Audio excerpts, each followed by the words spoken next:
they call Tribangi. I'd like to ask the guys at the back to please get the soundtrack ready so that when they do come on stage, they can be able to perform to that song before the official ribbon cutting ceremony. But in the meantime, Gugu, the program is very exciting, as Gugu says.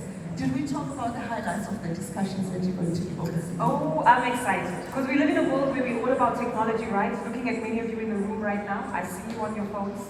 Cameras are up. And that tells us something. We are all digitally connected, right? But we also live in a world where there's ongoing growth in the streaming business. Artificial intelligence has also made its way into the industry and fundamentally does have an impact on how the creative space does get impacted.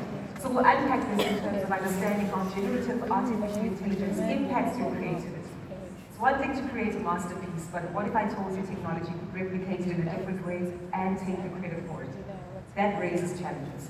So this morning we will reflect on copyright law and of course its impact in that particular space. We'll also focus on how best we adopt an entrepreneurial mindset to the world of arts, culture and creativity. And this will be expanded upon in a panel discussion where we'll gain those insights and of course key lessons from individuals who have walked that road to say it's one thing to accept the admiration on the stage, the applause and the successes of your work, but fundamentally you need to make sure that there's a business model that underscores it to multiply the revenue streams that you're able to attract.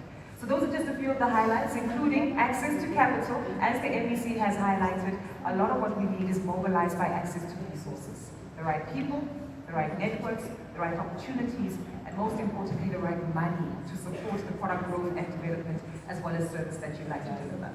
Absolutely. And of course,